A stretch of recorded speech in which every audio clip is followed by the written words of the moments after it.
Papa, ba maman, oyo sango malamu e yeli bino, oyo agence na bino Smart Consulting e yeli bana na bino oyo bakokende kotanga à l'étranger ba bourse d'études. Toza na ba bourse d'études pour na Tunisie, pour na Biélorussie, na Chypre. Pour na batu nyonso oyo baza na posa ya kokende kosala ba démarche na bango pour na commerce, pour na bakende ko visiter en tant que touriste. Boya na Smart Consulting, tout ça là, assistance visa pour na Schengen, Turquie na Canada na $500 ya bamba. Adresse na biso, toza na Nyangwe numéro 269 na commune ya Lingwala. Ba numéro na biso eza na C, bobenga biso pour na ba détail. Na Smart Consulting avec $500, on peut voyager partout dans le monde. Merci, j'ai dit madame mon abino nyonso bozali ebele. Au quatrième jour, le lobe reçu déjà mon mécène à la plateau de vérité chaque jour de 10h juste à 11h juste et puis 15h juste à 16h pour la rediffusion. Merci l'équipe technique Nyonso, merci à Clovis Odinga, merci à DT Freddy Kipimo, à Dipro Maurice Jikandou, merci à Ndeko, merci à Patrick Kitoko, merci à Ndeko Onanda kuna bango bazo sala biso confiance pour être Mosala et les Kamalobane Belé mingi mingi to sande Mosala plateau de vérité. Yango e bandi bo s'abonner belé to sengi na bino séquence bozo bozo landa biso boye mais aussi soko sala exercice wana okeka na YouTube comme plateau de vérité au moins la logo na biso s'afficher li bozo la poste téléviseur na bino kobima au s'abonner ko permettre yo à temps réel ata soko rataki po difficulté à courir za la mingi na République démocratique du Congo okolanda ngo esika nyoso zwami ata na nzela ya téléphone. Merci pour te confiance to comprendre que beaucoup ko sala biso ngo déjà na ndenge ya malamu makamba koloba lelo ezali ebele. Les prisonniers qui sont en prison, ça au moins 4 jours, ils ont un problème à Rolia et Zalité. Est-ce que l'okoyo et qu'on permettre à ce que Batou Bazakatana donc à tabakonomé, il y a un comment on a république de condamner Moutou, banga koleka pour la condition qu'on vive dans la carte à prison. De comme on a bisinga, comme on dit ça, on biloko appelle ça la banne à UNICEF, ne comprendre que biloko de ngolo banini. Donc il faut bien comprendre. Matata poni na ngambo na ye alobi. Asengi na IGF fongo l'enquête moko tour ya dossier à Bukangalonzo. Démarche à matata ponyo linko la kisanini. Est-ce que fuite en avance ou bien encore alingi ba ennemi à projet oyo ba na place publique. To kanisana no IGF ba déclaration et bela sala ki ba révélation et bela sala ki mosuka nango ezalini. Est-ce que la caisse à l'état mosoloana ba stratégie mise en place pour que ezonge la caisse à l'état budget na biso mata ou bien esukaka na lisolo ya pamba to pe na ba déclaration nenga sala ki yango. Situation ni République démocratique du Congo vivre après Covid-19 oyo toti ko lekisawa. Est-ce que la stratégie tient mis en place pour nous permettre à ce que c'est vrai dans 2020 le budget que vous avez réalisé dans Nengue Zaki prévité stratégie ni le gouvernement tient en place pour nous permettre à ce que tu vas sentir vraiment tes chocs topé coup il y a Covid-19 dans Nengue les cas qui réforme et ça là à niveau il y a c'est simplement la démarche à 13 personnalités ou bien et qui n'a pas secteur union sur qui ça les Kambotali bongo démarche à Tordon Ngoi pena approbation au marteau faire la PC la démarche wana. Est-ce que c'est un peu de et donc on est à cadre la démarche wana. Merci pour te bozali et jeudi à le 3 septembre ben invité par Rosalami Satou mais jusqu'à présent mi balinde bazana plateau mon casa na Beskel na biso na bana bongo na ndeko Joseph Kajingulu azali conseiller juridique pour construire ndeko Joseph Boni mbote mingi ndeko na ngai trésor na sepeli kokutana na plateau na ya sika émission yoyo plateau de vérité Merci. Et puis na pêche ba courage belé autour na lingala nzunzu sengele za la yenge bene na yo poche mboko eza posa na ba nouvelle énergie ne tubabino poche to pulser démocratie na biso na développement Congo azwa poste soit place na ye ya leader ya Afrique centrale na tonio mingi pour na invitation pe na pesi ba téléspectateur union sur Congo web mbote pe na mokambi na yango 2G to sepeli pour la présence na biso ao. Merci maître Joseph koza conseil juridique qui a pour construire le logo na marche ne to sola bande ko bandi marche baza ko tambola uta parler du peuple tiba ko ndo koma ba soki na parler de justice. Ah oui merci na lingi moi moke o permettre ngai cameraman azwa moi elili oyo oui. Et angwani komami très bien la corruption et les antivaleurs ne passeront plus par moi. Alors biso pour construire ba objectif na biso est la lutte contre la corruption en milieu éducatif et institutionnel. OK. Yango to monaki bande ko mosusu batamboli ba lobby ba ko soutenir ba institution, ba mosusu ba sala marche ba lobby contre malonda, au biso pe nous étions parmi ceux-là, ya côté mais la désignation soit entièrement malonda, mais les lots où ils a marche, ya ba e banso ba congolais nyonso baza conscient au balingi était mboka na biso et connaître les développements tant décriés par tout le monde. Yango toko tambola biso pour construire na minute yo rassemblement et ko salema déjà devant le palais du peuple place tribut d'honneur ezalaki batu baza déjà wana d'ici 10h 10h30 yamboto si ces missions awa nga moko kutsuki juste après mission na ko rejoindre bango toko kende na memo na biso toko déposer par ministre de la justice pour topé nzuzu na courage na soutien na biso pour construire potier ba soupçon ba corruption et salemi na ba domaine nyonso ya vie sociale soit vie nationale ya état na biso la RDC azwa courage à construire ba magistrat balandelango potier la corruption est parmi pe ba crime contre l'humanité. Voyez, quand tu as la corruption dans un pays, les développements ne l'espéraient même pas. Vous ne pensez pas que corruption qu'on combat en ce qui a marche et ce qui a dépôt à mémoire et ce qui a conditions de vie il y a bateau basali ba travailleurs bateau basali ba sali conditions de vie ni ba sali basana yango et permettre à ce que ceux qui ont la condition de vie mora malamu conditions de travail mora malamu surtout ça corruption ko tsango musika na yem. Kasi memo na biso e conclube makambo mansomena toko pesa na chef de l'état na premier ministre na président de l'Assemblée nationale ba le chef de corps bango nyonso toko lakisa bango na kati ya memo na biso qu'est-ce qu'il faut faire pour que corruption ezala li susciter traitement ya bien ezala niveau ya ba fonctionnaire de l'état militaire policier ba to banso base dans le même traitement parce qu'en fait un état c'est quoi hein? La nation c'est quoi? C'est notre vouloir vivre ensemble, le partage équitable de nos ressources. Vous comprenez? Tango ils ont la classe moko ba 300 personnes 300 individus soit disons ba ko zo richesse nyonso mboka na maboko na bango ba inégalité wana de ko tinda corruption ezala na mboka yango biso na memo na biso et kolakisa comment est-ce que nous devons avoir une justice équitable et sociale pour que ba richesse on zamba pesi so na Congo awawa et bénéficier na congolais nyonso. Merci Ndeko Joseph. Ndeko Rodrigue Ramazani, porte-parole, il y a parti politique en vol, il y a Delis Sanga, Ndeko Rodrigue Bonio. Nazali malamu, mingi ngai penzate, mais parti en vol, ezali malamu mingi, na ko profiter na occasion na pesa yo ba encouragement, ya mokonzi en vol, pe na parti en vol mobimba, oyo lubiete na adresse na oya sika na initiative oyo kene nango liboso oyo ezali intérêt mingi ezali information à la population mais plutôt ko inviter yo mingi na kati ya mosala osala ngo lolenge botangeli kelasi ndenge sengeli mitambola pamba te population za l'informer parti en vol les amalamu na ngongo on a koloba fédération na biso ici ba ko bonga mana yi pratiquement la République démocratique du Congo en vol la province sous nom beaucoup tité na kozala clair tout ça na 26 provinces de l'eau on voit les implanter na 20 provinces okay. Secrétaire général Namso Kalata Zobanda tournée nationale bisika bakoyamba déjà awa kala mingi te na quelques heures bakoyamba na Isiro et pas wapi Jean-Marc Mambidi Koloboro honorable député Eli Awacha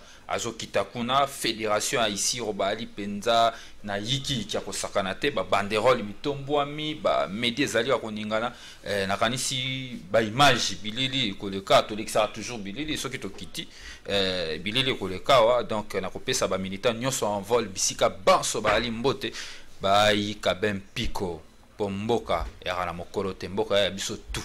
Merci Ndeko Rodrigue Ramazani. Ndeko Papi Moussa, bonio. Te kima langolo anzambe ndeko. Mikolo yo osa cadre ya PPRD, ce qui est vrai, jeunesse ya PPRD ou encore PPRD dans l'ensemble d'activités bazo sentir bien sauter sur terrain. Problème ezani ni ba jeune ba se retirer ou bien simplement moi repli stratégique botandeng makambo pour ça. Te exact ndeko ndengo ocholoba keno mikolo na li cadre te naza cadre ya PPRD déjà depuis kala certes de na longo na niveau nazaraki na keli susu likolo kolika. Donc nous sommes le seul parti lelo oyo soko tali même na ba réseaux sociaux na ba médias surtout que non les activités et ali permanent ba séminaire permanent ou to ali ko renforcer capacité à savoir ya base na biso. Donc il n'y a pas match, il n'y a pas vraiment un parti qui peut se comparer au PPRD sur le plan d'implantation. Merci, une minute, maître Joseph. Bah, prisonnier, bah, combien de problèmes il y a à dire. Est-ce que justice, autant pour la corruption, justice pour tous, justice c'est vrai, état de droit c'est vrai. Mais n'importe va se retrouver dans la prison, oh, et c'est la banque base en charge à l'État, mais va se retrouver 4 jours bazo liaté. Et ça sous les cambo et tout ça, va ceux qui montent dans la prison à Beli. Tant que tindien na ba hôpital moko libanda ya prison to na centre moko libanda ya prison mingi ba frais à traitement na ezongela ka mutwana o le zongela l'État ba conditions za osala passe. Bon, ndeko yebi itango motoza na kati ya boloko azali condamné à mort te. Esengeli alia, esengeli amela aza na soins médicaux et longo ba mi pote. Admettons que motoza za condamné à mort te. Bo so bo tie na zala ko salini. Akoko fati. Alors biso to lobi boy. Na landi ba diligenter ba enquête pour na ba eba ko kamba prison centrale. Et sengeli manso oyo ekofite na sens que ya détournement bilé na bango et yebana na bacho baza à la base ba traduire bango devant la justice. Mais l'État congolais sengeli a doté prison centrale en quelque sorte il fallait parce que je n'ai pas assez d'éléments là-dessus. Et sengeli koluka koyebe et bilé et si là ba tinda ba détournant ou bien kenda wapi en principe so talipe prison tango ezalaki évasion ya mwana seme salemi ba longola civil ba tie militaire. Est-ce que ma condition de revoir nous sont tout de suite parce que nous sommes dans un moment où la justice nabiso et revêtir un caractère humain et c'est un traitement na kati ya prison humain ba ko traiter mutu oyo akangami même pona condamnation 6 mois alors yango biso to ko ba enquête parce que je me réserve, je ne peux pas agencer ma document et là-dessus parce que les enquêtes sont en cours. Je crois qu'on va aboutir à connaître qui est à la base de la situation pour les canaux prison centrale et l'eau. Même question. Conditions de vie à ma prisonnier. Au-delà, il y a ration, il y a surpeuplement, il y a pas tout dans la prison. Prison, tant que réservé pour pour 12 personnes, là, on a plus de 50 personnes. Et ça, par élément, où ils ont permis à ce que, au-delà, il y a un discours, au-delà, il y a bonne foi, il y a ça, ma casse la justice, mais ma condition précaire, on a aussi abattu, on va passer aussi abattu à l'est pour que justice appelle ma casse. Maintenant, il y a un trésor, état de droit. État de droit, il y a un directeur, il y a un cabinet à chef de l'État, il y a un état de droit, il y a un qui va poursuivre. Mais état de droit, il y a un veiller na ba droit, il y a un citoyen. Na ba droit, notamment, il y a un prisonnier. Ba prisonnier, il y a un droit. Ce qui est privé, prisonnier, il privé liberté, il privé droit na yon sauté. Certains droits, il y a privé. Mais le cas ali na prison, ali na possibilité à couper malibandate, n'est-ce pas? Oh, il faut que le balelo et ali constater, ça veut dire toujours continuer la même politique carcérale, autodécréa qui peut na période ya Kabila, autodécréa qui n'a pas konzebele baleka na mboka na biso. C'est ici le lieu ya ko interpeller le gouvernement. Mais va le bien enquête moko zali fungwa pona koyeba nani a détourné ki biloko si réellement détournement il y a eu mais biloko ke wapi parce que ça fait 4 jours ba prisonnier ba solidarité. Bon moi ba enquête maintenant mbora o bi que depuis ba enquête ngo bandie za na régime bon na mona un peu aboutir. Il y a Delphin Kayimbe où tu ko aboutir to zela. Té ozela ba to zela résolution yo ki makamba suke bimi. Non to zela na utilité. Ya on a lobby boy. Oh, c'est le plus important. Il faut qu'on interpeller le pouvoir public, au-delà de toute polémique, qu'on interpeller le pouvoir public, bah, il y a politique rationnelle en place, de telle sorte que la situation est la libosoté. Et zonga kambala nambala nambala nambala, bah, il y a politique en place à travers le ministère de la justice pour que la situation en écomaté, bah, prisonnier, bah, prisonnier, bah, ils ont droit à colia, bah, ils ont droit à soins. De santé et ça dit qu'à tout moment à chaque moment tout tomber dans la même chose et ça m'a comme bandit les lotés en tout cas il faut le dire et bandit les lotés mais tous en akati il y a qu'à constater qu'ils ont continué ndeko papi Moussa condition de vie à prisonnier bande ko so ba lobby ke et bandit les lotés baza ko décrier baza ko interpeller gouvernement asalama lombango enquête fungwami même et ça les kambo yebani na 4 jours wana ba candidat na place à la prisonnier tout ça prisonnier ou azana motoya otikela e biloko akoliate à vivre ndengenini réaction na on a le camp te ndeko ya lipasi faut toyeba koloba to salaka ba mélange ya makambo te oui balobi ke makambo ane bandaki kala oui et ya likambo noso to ali ko belela yango pour que immoralité wana esila mais ya pasi ya lini e banda kala babanda ko iba ko détourner biloko wana batu ba ko lia quantité o elongo banité mais siko elongo même na niveau wana o ali ko loba lelo ke no basali mikolo mine ba ali ko lia te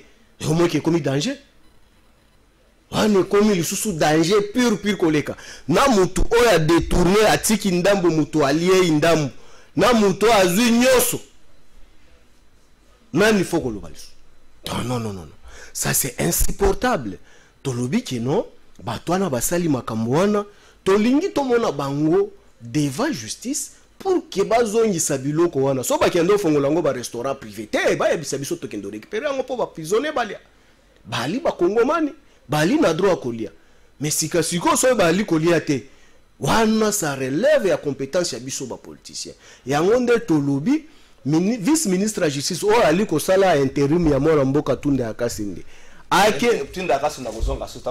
non, on l'intérim parce que jusque là on n'a pas encore nommé. C'est l'intérim. Vice-ministre. Non, on s'est l'intérim, il y a ministre tutelle.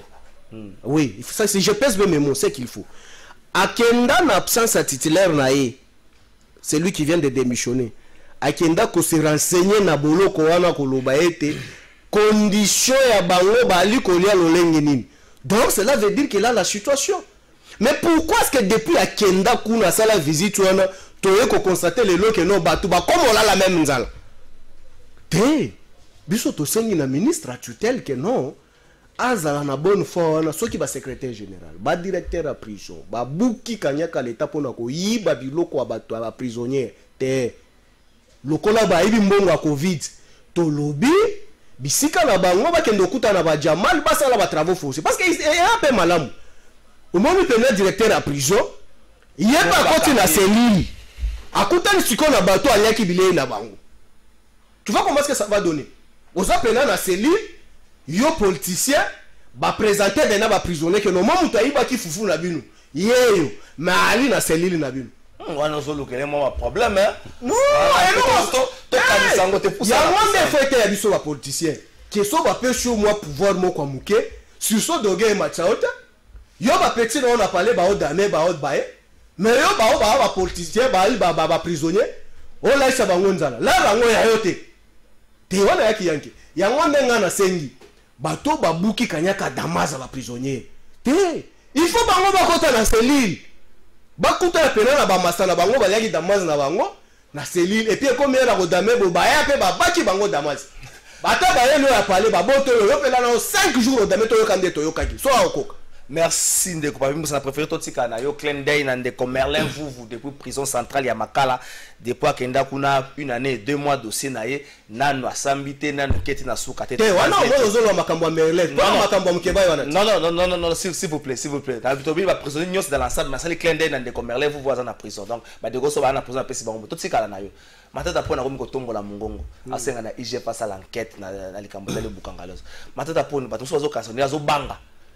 Monique ekoya elipate ekoya ola lepa na ya oelisia bang atombola mungongo comme ça ndenge zaka na Congo mingi muto afunda kandaka na rezo lokwa yena usenga unabi ndenge zaka na Congo pona Congo soko funda muto yoko mina rezo bato bakoma okanisa ndengwana atakwezala kabongo te nini oyo ebata bina simale kama Bukangalozo. Est-ce que matata pona sana idée que ba ennemi ya projet wana baza l'étaler sur la place publique ou bien yemoko ko banga neza ko pousser à sa ba déclaration tende ko ali ko banga te et puis ko kende yambu na justice elingi koloba te ke no yondo zali na droit et ozali na raison okoza la peine na raison baba fo yango mami tu bola pe azali na raison ke kufunda te sor na izat te za réalité za état de droit to ko banango Merlin kabila mtu akanga ete o banda ko koloba na biso ke no état de droit c'est arrêter une personne qui fait 6 mois sans l'auditionner sans lui juger mais yango état de droit ndeko omoni faut tolobela ngo bosolo makambo ndenge ali okende po mokonza mboka kende liboso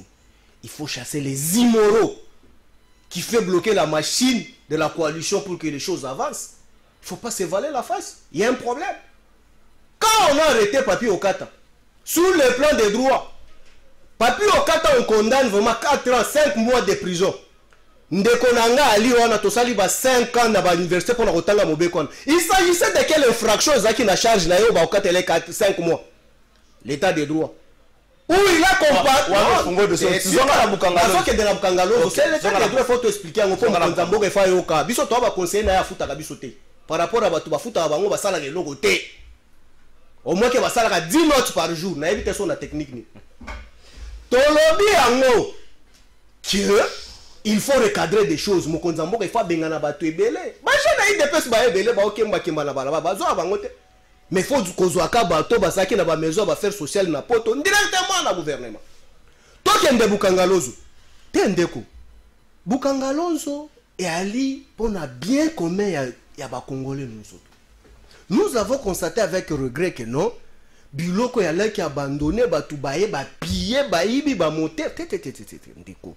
Biloko bayibi on ezaki biloko famille tata mon côté à maman mon côté ndeko yali biloko ekolo mutu ayibi faut ba kangaye. Mais ce que moi je sais c'est quoi, il y a un problème sérieux que nous voulons faire la récupération politique par rapport à biso ba politicien que non Matata tout en étant premier ministre yende nanuto la tseka non gestion Bukangalozo ezalaki gérer na ministre à titel faut ce qu'on débat kangaye na mutu aliboso. Sengi da bakanga eto sengi ba benga ba tune suki sa mais biloko déjà to moni ba ibi ba moteur est-ce qu'il faut enquête au sala ngani biloko ezate enquête ba sala il faut bien comprendre que non ba ibi ba ibité mais vous avez toutes les preuves que nous on a volé. Vous allez faire enquête de quoi? Il faut arrêter ces derniers et ces derniers c'est lui qui va maintenant étaler en disant que non voilà Matata se reproche à ça mais aujourd'hui pourquoi est-ce que vous voulez s'atteler à Matata? Merci Ndeko Papi Moussa Ndeko Joseph. Démarche à Matata. Est-ce que Zali fuit en avance? Est-ce que Zali souci à ba ennemi à projet parce que Bukangalozo il faut saluer un projet moko salvateur ngaki ko laissa ba congolais belé ça ba souci que ba ennemi à projet en bas étalé na place publique. Merci Trésor. Nalina bande la place de Konanga Moussa à Soukeli. OK. Na félicité parce que je suis en train de vendre le bagaton où ils sont à côté na plateau.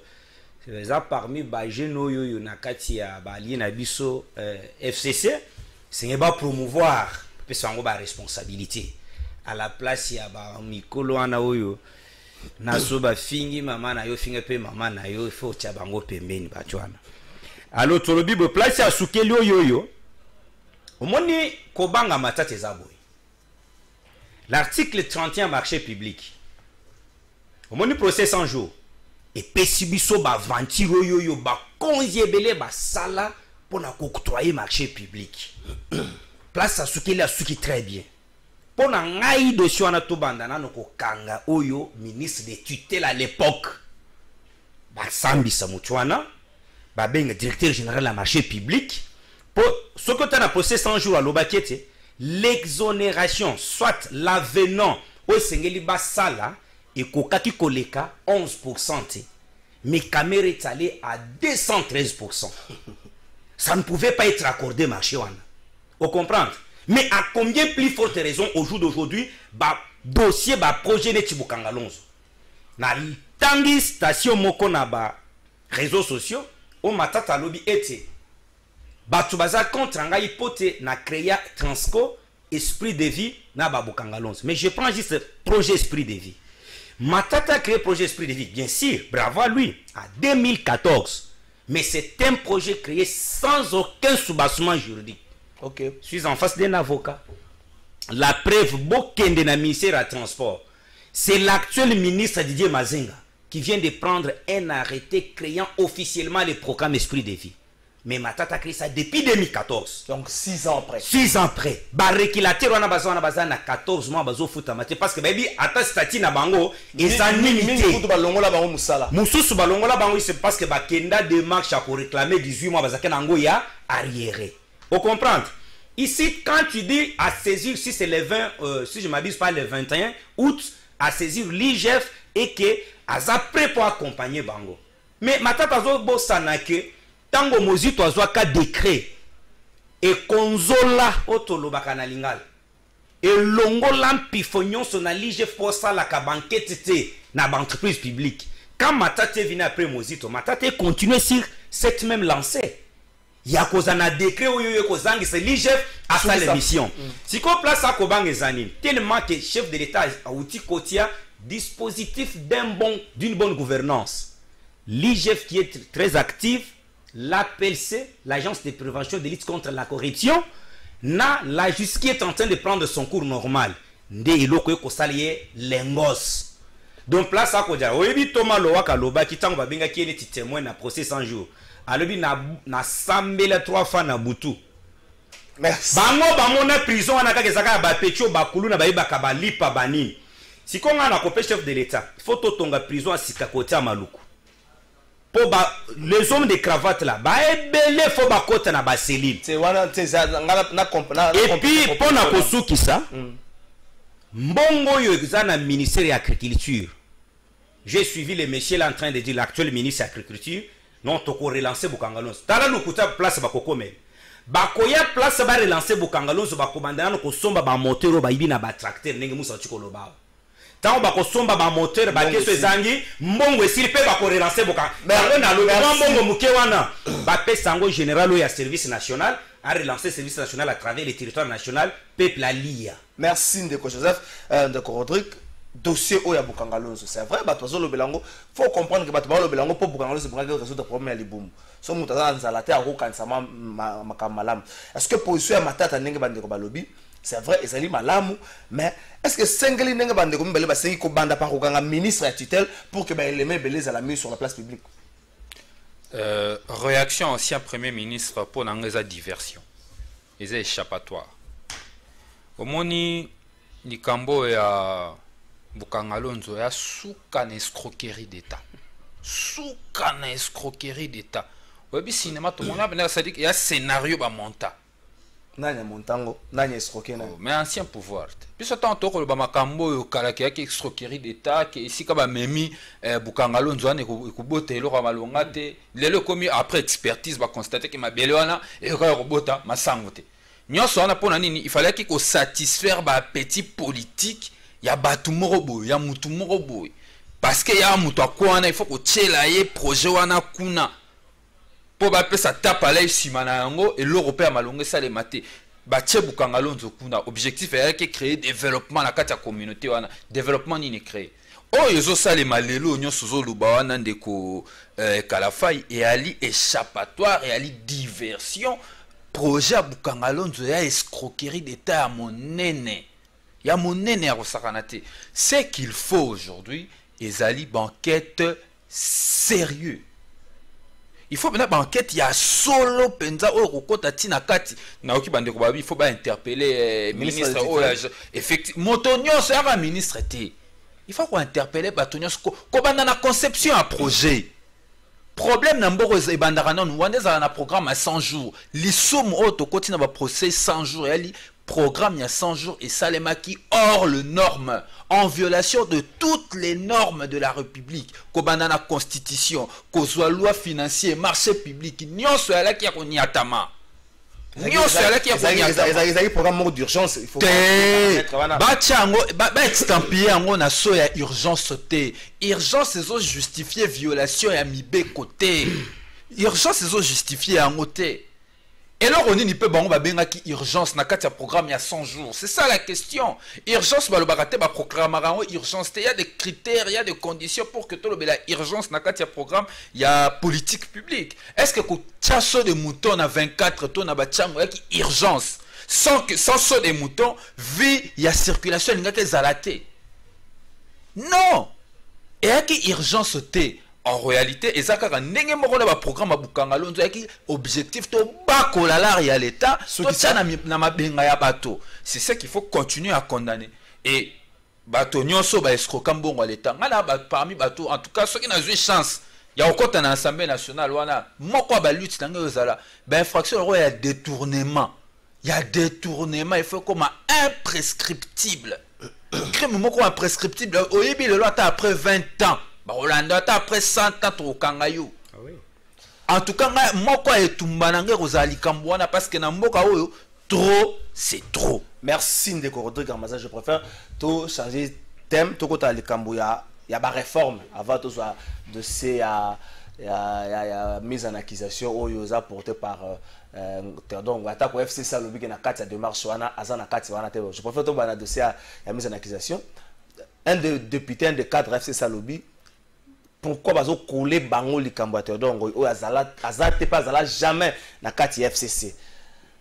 Mais batu nyonso surtout les côtés cash ba pointer du doigt FCC le rôle la FCC. Est-ce que démarche wana ya ko pointer du doigt FCC na ba propos isa Théodore Ngoyi na démarche za Martin Fayulu o batu FCC ba za kutu de prêter isa ko la ki sa climat zo na kati ya coalition na bino. Tende ko moni ya pasi ya likelelo moni batu soki koloka masoki nini mutu ali kolamuka koluka sili na libanzi ya lipasi omoni mutu pena ke libanzi oyo deja suki te me ba koluka sili na libanzi do moni pena libanzi ya FCC ba koluka sili ya lipasi donc le lota minda o ekufi te Kabila lekaki na plafond. Donc les lots courant que na Congo te Kabila passé ici. Où est-ce qu'on ne peut pas voir image à Kabila? Même si on divorçait les lots Kabila. Non, j'en viens. Ndeko Ramazani a lobby que non c'était pure escroquerie. Ndeko ndeto yaka na etando ekeboye. Et michose à la caractère pédagogique. Il faut to aider bato ba rolanda biso na ndako ba eba lo lenge nini babuka ki misolo à l'état. Faut pas que l'on bakaka en vrai comme ça, mais faut donner les détails. Où est-ce qu'on a volé et qui a volé? Escroquerie, oui. Oh, et kokobota masangu te. Bon, masangu tolia bukangalonzo ana. Et bota ma na planète nini? Jupiter? Non, ça n'a rien à voir. Na sepeli le kola balingi bazonge la dossier bukangalonzo, il faut qu'on finisse. Oui, il faut qu'on finisse le dossier. Qu'on finisse, il faut qu'on finisse aussi, ba criminel, ba boma mboka, ba tout le kola ba Roger Lumbala. Ba M23 ba bomisa bandeko na biso na est accomplicité avec des Tutsis, mais aujourd'hui il est pour cash. Aujourd'hui il est en train de soutenir la personne qui l'a insulté que Tshisekedi Azalaka na diplôme mon côté à Tangate. Tshisekedi Azalaka na certificat. Il a demandé pardon. Il a demandé pardon. Non, Ndeko Tsika, il faut pas nous enseigner comment est-ce qu'on doit être immoral. Non, il ne faut pas ça. Ça, je ne tolérerai jamais. Donc, les lois Lumbala atteignent si tu sais qu'il y a ses diplômes, tu sais qu'il y a comme une valeur. C'est ça les valeurs que vous voulez nous enseigner, nous les jeunes politiciens aujourd'hui. S'il faut fouiner, oui.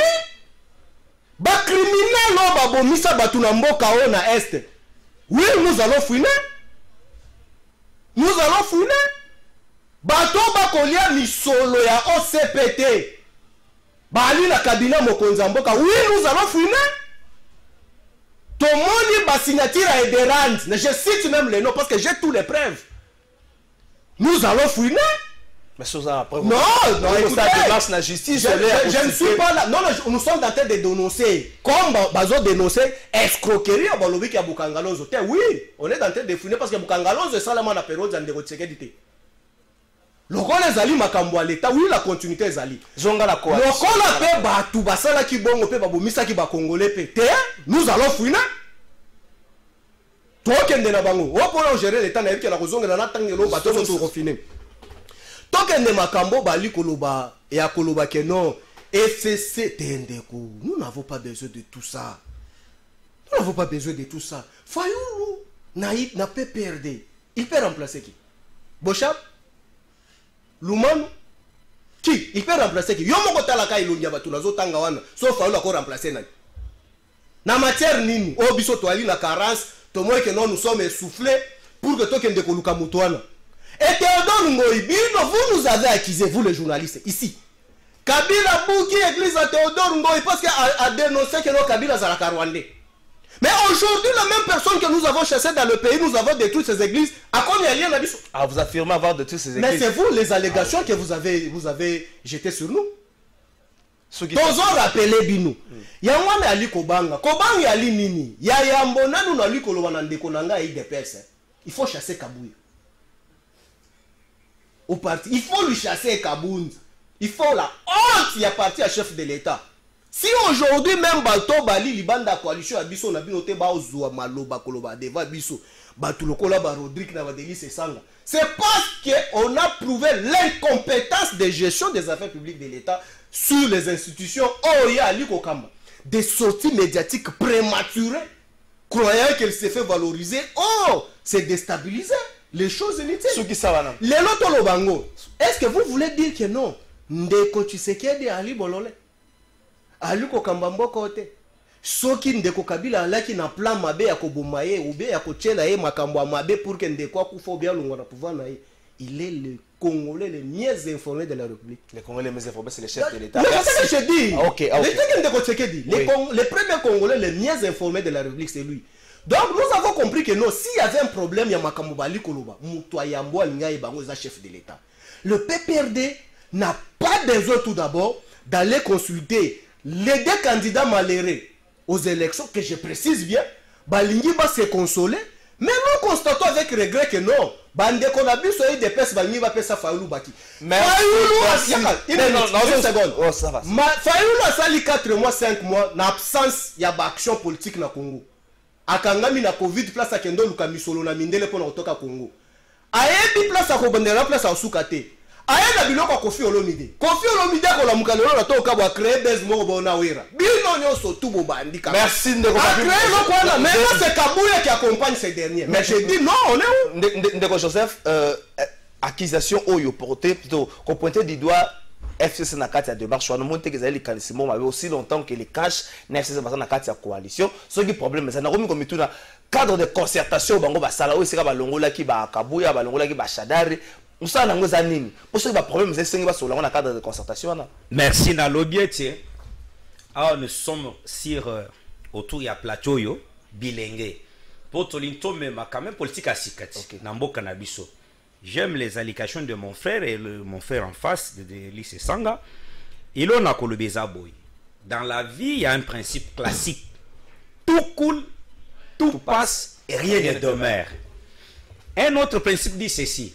Salela moninga maye olingeti basalela yope. Na ko interpeller tout de suite avant le makambo ya nini ya Fayoulou. L'honorable Félix Kabange Numbi.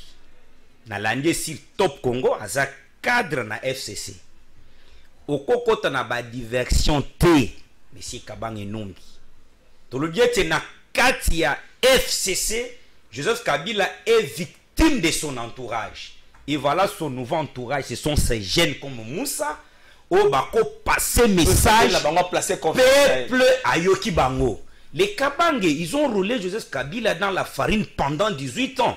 Je ne sais même pas ce qu'il y a eu sur Kanga Bistouri pour passer la Moutulibon. Bazara docteur.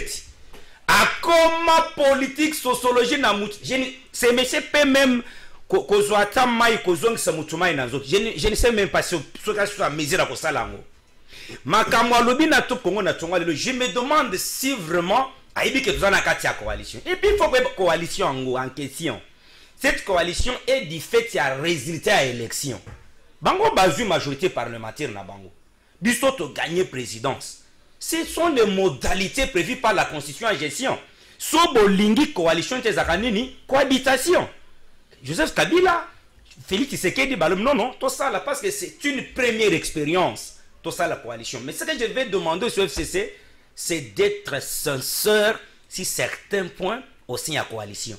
Pourtant, vous avez la sincérité, tu as la fit amende. Pro Kabila. Ce sont des choses qui sonnent mal dans nos oreilles. Or, la Cour constitutionnelle, c'est le juge pénal du chef de l'État et du Premier ministre. Dossier ya Fayoulou et Théodore Ngoy. Ngana ko indexé ba partenaire de la FCC tout de suite. Il fallait tout l'enlever. Soti seulement bazana katiwana tokoyeba, mais tout de suite je le dirai pas. Mais là on a consisté dans le baboy. Théodore Ngoy et Fayoulou ce sont les deux avec. Hein? Les deux avec leur destination connue.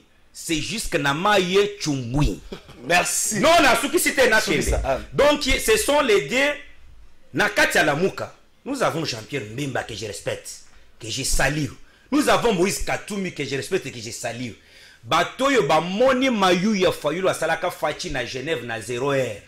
Tango akotaka na chambre fachi koko seti nga ko voter yo ko pesanga poste. Ba moni aye ko voter. Ba moni aye ko voter ye ko congolais mususu oyo azali na obédience akosa fachi. Siko Katoumi na Mbemba mucho yo makambo asala fachi na Genève. Mais akosa le pe biso. Siko yo basi ba désavoyer akesko kotia freté mususu netiye. Les deux fretés mi bele na kati ya mai. Mais kasi kilapia komela bangoti. Merci Ndeko Joseph, Ndeko Rodrigue. Likambo yo na sepel na makanisa bande wabit ba pointer dans du doigt FCC bata likambo nini okende so ko sokap. Est-ce que démarche ya bandeko sur le plan légal et ça na makoki ou encore ça ka des combats politiques, des bonnes guerres oyo ba ça ba yo ki sa mbongo na bango surtout après absence de temps moulaya Ndeko Fayulu. Bon, dans les cambo ya mise en accusation un chef de l'État, ils allaient prévu dans la disposition constitutionnelle, na kanisa tokobanda na 164 et sikawa piba pesi compétence na juridiction yokolande la makambo ya mise en accusation, tozui 166 na kata constitution, simokei na 101 na loi organique portant organisation et fonctionnement à cour constitutionnel, na 103 ya procédure momba et ali organiser ça makambo ya na mibeko ya makambo sikate. Mais voilà penande a intérêt, voilà penande a problème. Les problèmes wana ezali problème moko, il faut obimisa dans l'aspect politique, n'est-ce pas? Sur le plan de droit, ils ont possible de remettre le chef d'État en accusation. Il faut ça aspect politique. Dans cet aspect politique, en premier lieu, lecture. Je ne suis pas étonné. Il y a une sortie médiatique. À mon sens, c'est la sortie médiatique ratée. Il y a le président Martin Fayoulou. Sortie médiatique, il n'aurait pas dû le faire.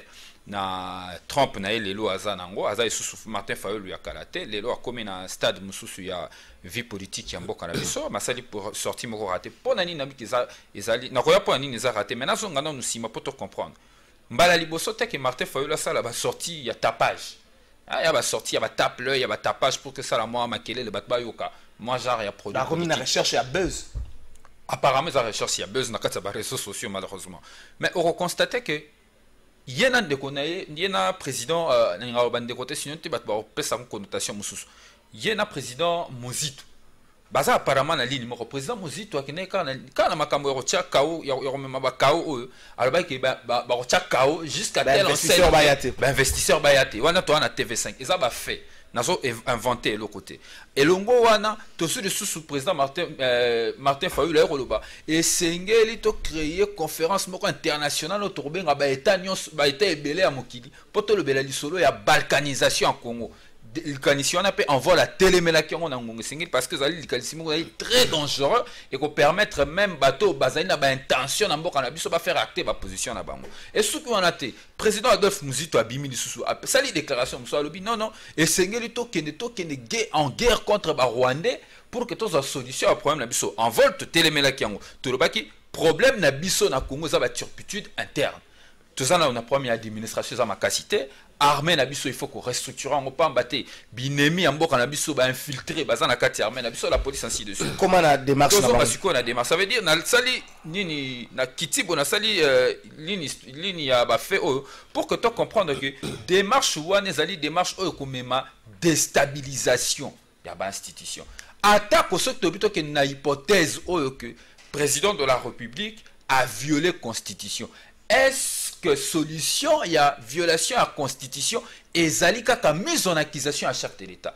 Non. Bon, il faut saisir le cours constitutionnel pour déclarer acte inconstitutionnel. Bah, juge a référé bah ali na ba conseil d'État pour qu'il faut saisir pour que bah juge wana o mi balé bazonga na ba droit na bango na tandata que décision mo rebimité et le romo ça les matin, c'est possible. Mais elikanisia ko luka ko tia mise en accusation, président Martin Fayulu a dit très bien. On a la responsable politique.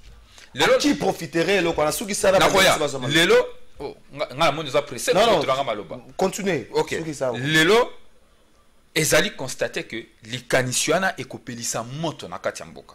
Alors ezali kanisia ko soutenir te. C'est vrai que na ba acte belé tata mokonzi ekolo azui biso pe parti en vote na ba acte to critiquaki au regard de la Constitution, mais commettre chef de l'État en accusation, le na contexte en mboka na biso, ezako luka kopelisa moto. Nde nazo interpellé awa. Na robeta lisolo na la mukate pona oki ki bato ya ensemble pour le changement balobi ki za makambo ya eside za makambo na bango te. Mais na ko interpellé kulutu na biso président Martin Fayulu que ayeba ke intérêt lelo ezali stabilité na kati ya mboka. Toi na posa te ke ba ke ne ko assiéger ka Assemblée nationale, toi na posa te ke ba ke ne ko sala ba marche pour ke ba bengana tata mokonzi ekolo oyo biso tozana ngo posa lelo ezali stabilité pour que to garantir avenir ya population mobimba. Avenir wana ekoya te na ba kolukaka ba destitution, kolukaka ba crise. Wana ezali likanisi oyo na 30 secondes à qui profiterait si et seulement si des marches on a quitté na soit qui profiterait wana eza mutu na yo tuni mais mon dans la réponse est claire constitution lobiso ki to commune ainsi ko Martin Fayulu ni ko mema biso moto akovanda na ebonga na posa l'intérim ezali président ya Sénat donc au FCC natanga ka wakombo abatote na silisa pardon ezali moto na moto ya donc à qui profiterait likambo wana et ko profiter évidemment président ya Sénat yali moto FCC est-ce que le peuple na biso na lolenge ndenge makampene tambola depuis 18 ans peuple après les lois rozonga na sia baboti FCC likama yango peut-être batu musuba ko salaka liaison ayoka ki pe honorable Mukebai alekaki na plateau moko lobiki ya sali liaison on dirait Martin Fayulu ana sima yana ndio na makambo FCC wana ngate yande ko ndeko muso monte ke likanisio soko tali yango na ya aigle et ko profiter na FCC soki démarche ke to kanisaka to rêver so eketi na suka et ko profiter na FCC parce que ce qui chef de l'État Zate Mbalamoko président ya Sénat ou Azali un de cadre FCC au moins côté bato tanga bino côté bato lota bino boiko pekisa bango te ba lota bongo 30 secondes ga bato changer ndeko na yebi ke bato baliko banga ndeko Laxi Tambo Mwamba libandi osate ndeko pasi alindi na mitu ya bato FCC lingaka combat facilité au moins ba style edge azala nango boye na ringi boye bo bunda bo abatami na saringi so yoki ka basi babetu a sauter na ringi la yo tomber pupu bazu sentir akete FCC gagna ka bongo te FCC lingande bibotu to choka o to gagner ba démarche diabolique nyonso wana ça nous intéresse pas. Kabila nous a jamais enseigné kozwa bokondi na lolenge wana te. Biso bokonzi na biso tolinga kozwa ngo mutu emoni pasi to tourner ngo 50 000 fois et to robimisa ngo boye éclipse solaire pou tozu bokonzi mais on a surtout bali koloba donc to longo la FCC na katsa bakambo jamais FCC à cause à la agence publicitaire ya ndeko Fayulu na ndeko Théodore jamais merci ndeko jamais to zongela maître monte que tango yo zoloba to longo la mbala moko FCC mais biso to kanisi to meki ata rola la 30 secondes hein to me rola 30 secondes démarche na keti na suka n'est-ce pas de ko profiter quelque part na FCC so que ça là mais na banza ete na question na ndeko nanga ya vol a pécho réponse concrète et bonne réponse ata na ndoto ya baba Tambwe Mwamba kozwa ke intérim na mboko ete faut pas dire jamais hein? Mais je te dis ata na ndoto ya baba donki baba loti pour akozanga kobeta yango. Donc tango mwamba jamais ata soki koko nene ti habita kwira sakola ye.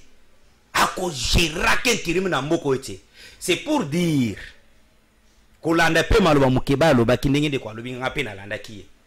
Soki FC ngana lobi tout de suite que tolongele FCC dans lobby hein, tout de suite ngana ko soupçonner FCC. Moi je suis un responsable politique.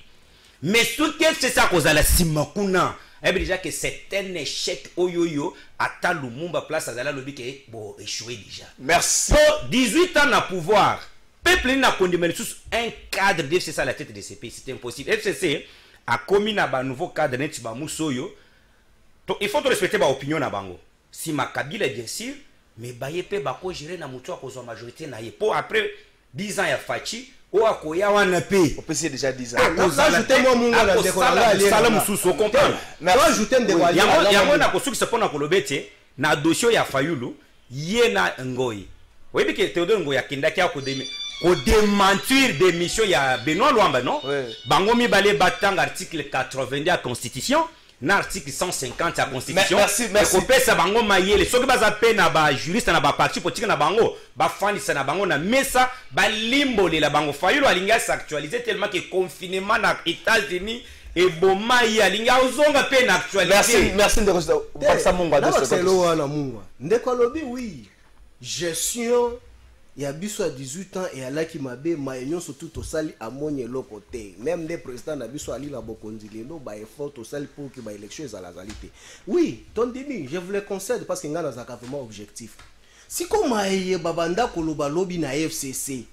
O to ali komona ngo bande ko eteni. O basali bosoni o muto akosala ngo pendant 10 ans mais asala ngo dans une année ndeko kokoloba ngo tende. Mais que justice kangaye s'il vous plaît la justice Moussa oui deux secondes s'il vous plaît nazo sabino maloba to poussa la ligne c'est marqué la justice a pris un cours la cour normale et ces cours normales il y a justice ce qui a dans la preuve. C'est lui qui allègue les faits, il en a la capacité de prouver la preuve. Mais maintenant, la justice, mon cher Bakok, caméra, c'est les collaborateurs rapprochés du chef de l'État. A commis plus forte raison, Etienne. A kokende makala, mon cher. Pourquoi on a renforcé Basile na Maluku? Merci. Toto chargé thème. Tokomi pratiquement na souka émission de Rodrigue de marche à 13 personnalités. C'est pas parce que ndeko papi Moussa Zali wana Zali FCC atikali catégorique na démarche wana à le cadre pour na ba réforme et yebani mais bino David 13 personnalités na bino parce que Zali l'un des porte-parole est parti en vol président bino Zali la carte de démarche wana bon c'est cramponné na position wana ya consensus malgré que bande mso bazobo consensus yango en fait vous avez trouvé ndenge ni bino bosuki kaka na cadre ya CENI alors ndenge to la consensus soki to sali CENI mais to beti sur la cour constitutionnelle. Il y a des choses qui sont koloba et démarche ici évoluée. Nangongo eza makambo la synthèse pour que rapport final Joseph Kabila réserva qui pour rapport final et rapport final à likamwana de toutes les façons rapport final ça va au pesa nan mais démarche c'est pendant que na kata institution ba monaki institution ya mboka ba monaki président de la République simana ba monaki chef et gouvernement au premier ministre. Donc rapport final et kozonga na kata ba institution. Et ça confusion de Kabila réaction certainement bateau ba ko entouré quand ndenge de ko certainement ça qui n'a pas pu Moussa anga ça l'erreur wana te. Ba ebisa ki ndete ki démarche ba personnalité et kosuka na kata ba institution. So ba ebisa ki anga ça la sortie wana te et qui sorti moko raté. Mais tu restes ça importé ça que lelo consensus sur la question électorale est important. Mais bateau na beta mingi li solo parce que na moningo getikal muke bateau ba ko beta li solo ya tozonga na kata ba institution. Na ko rappeler bateau FCC pa mbate ndeko papi Moussa Aliao. Na ko tuna motuna moko loi mina kuna sakate za wapi.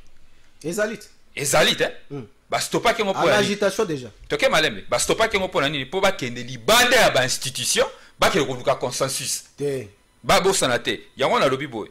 Ce qui est zalaki kaka na ba institution Il fallait que tu sois dans l'institution, l'Assemblée nationale a entériné loi, va promulguer, va adopter. Mais le col va bisa ki bango na lobby na beta ba fait. Na landi de ko sakata na minak ba lobby était ensemble bureau et bisi bango ba zelana nous ba luka ba que nous convaincre ba politique, ba convaincre la population, ba que nous en fait en réalité ba que nous le consensus boyo kani autour ya likamwana. Donc bango moko ba ko beta li solo ba institution. Apparemment motonde ko ningana mo moke. Ba libanda déjà ba institution pour na loi mina ko sakata. Lelo ezali impératif ce qui tozana posa ya kosala ba élection crédible et transparente pe apaisée tout ça la ba réforme pe parce que likaba réforme biso tout toza unanime mais ba réforme oyo biso to ko boya ezali ba réforme oyo to sala kala pour un camp contre les autres. Ndakisa 2015 bato bakufa likambo ya ko subordonner organisation ba élection na recensement. Ndakisa machine à voter caution makamunyo sona eboma bato ya ba réforme électorale nde balobi pona un cycle o ezali koya pona cycle ezali koya et sengel to sala ba réforme oui ba réforme biso tout ça d'accord mais ça la ba réforme moko consensuelle question à ba élection ezali question à jeu politique o côté sakaba acteur politique na jeu donc il faut qu'on soit avis ya ba tout nyonso pour que tout ça la réforme consensuelle. Merci Ndeko Papi Moussa. FCC catégorique. Il faut cadre où ils allaient approprier, notamment le Parlement dans son ensemble, pour réformer ça. Est-ce que vous monitez que Nenge Bandeko Bazoya, après cet exemple, il y a la loi Mina Kouisakata, ou Senga na Bango Bassa association auprès de l'école. Consensus. Non, l'école de l'université, pour nous permettre à ce que la population comprendre dans les conditions, il y a un Bazonga dans le Parlement. Vous montrez que Bandeko Bassa peut me savoir peut-être un problème, il y a compréhension, adaptation, il y a des marches d'abandon des autres s'opposent dans le niveau FCC. Tendeko catégorique, 4 ans, il faut chatter à catégorique. Parce que biso to changer te. To lobby to tikali c'est ko tika na bisika to décision. Qu'est-ce qui énerve la démarche là? Non, bah parce que nous en avons déjà de l'expérience, jurisprudence déjà zali ya mboka oyo. Confusion oyo et ali dans de konanga Rodrigue et ali nini. Les mots français lorsqu'on parle de sensibilisation, to yebi action sensibilisation et ali nini. Lorsqu'on parle de consciencis, on sait comment la procédure est format consciencis et zalakanini. Mais au juste Minako et Sakata, ils vont faire quoi? Consciencis ou bien. Mais bah, les bandes à institution. S'il vous plaît, s'il vous plaît. Sakata et Minaku ont dit ceci. Vous devez expliquer et spécifier.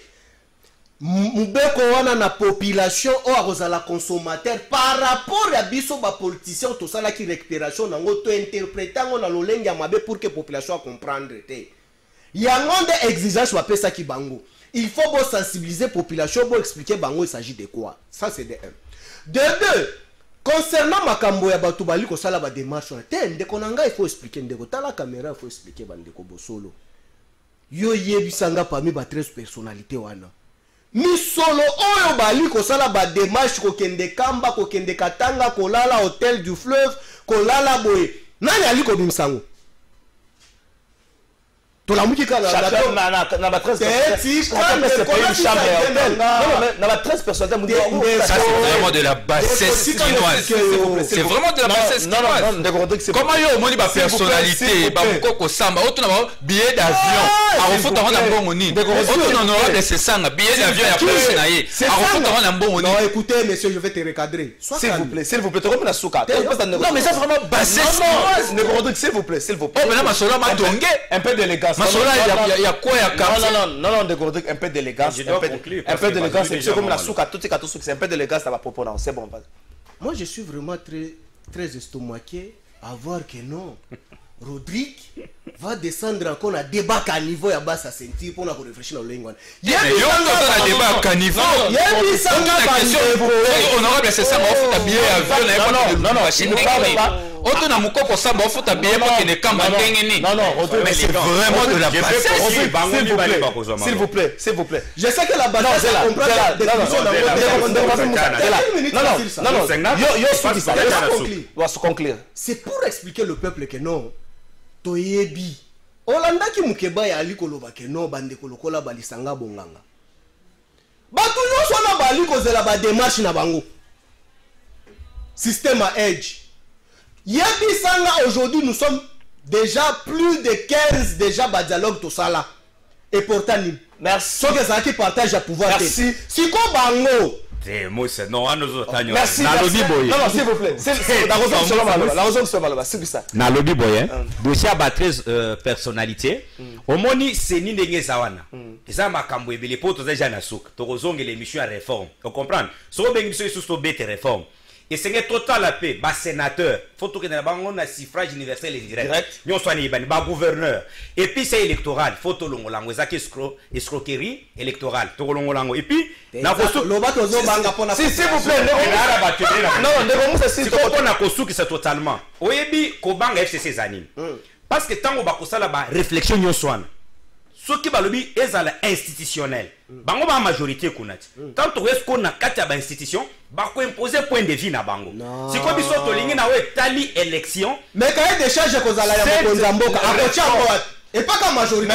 Mais muso zo ngamba ko pona ni. Merci. Na ko lobete pona ko sukisa et sengele réforme wana.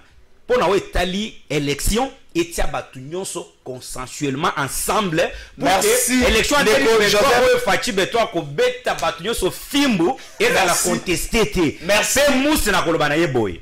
Bo banga makambo ya réforme tia ezaka na kati institution. Déjà ba na institution ya pe omoni yebisa sakata na minaku. Merci ndeko. Oyeba la réforme. Ba kende ko tia pont na émission. Avant que bandu ville mutu ke fonge esengele tika la ngambo mina kuna makambozo na mwana batiala no pont na kwango na yebisa ko mbata na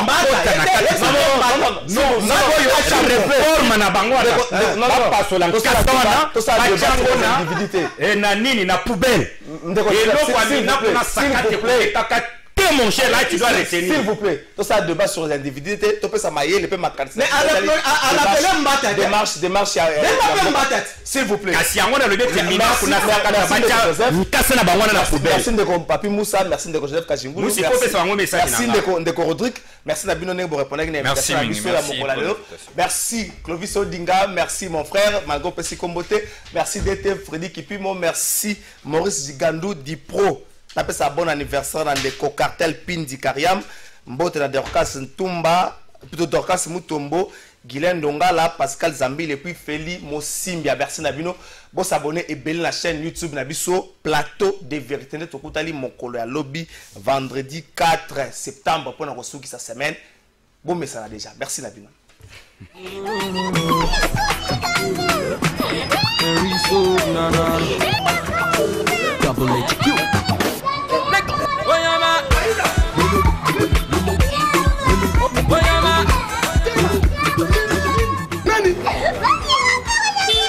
Allô, Moni. C'est quoi, Nagendaki na chasse moi, yaba la boîte. Votre boîte? Oui. C'est quoi, on va voyager la boîte? On va voyager la boîte, Tunisie. Nani? Tunisie. Tunisie? Oui. On va voyager Tunisie la boîte? Eh, ça la gâté. Ce qu'on est voyager, na voyage assis, agence assis, et ça dit si mal, consulting. Yaka.